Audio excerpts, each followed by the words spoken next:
بچه ها اینم تقریبا نزدیک به سرچشمه دره ولیان یا ولیان. جای همه خالی، خیلی جای با صفاییه. واقعا 2 ساعت 3 ساعت که رویم خیلی خوبه، سنگین هم نبود، ما که لذت بودیم. بچه ها جای همه تون خالی انصافا.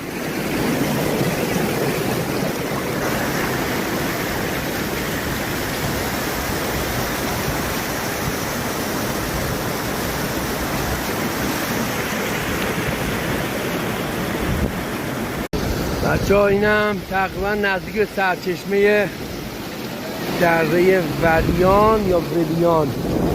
جای همه خالی، خیلی جای با صفاییه.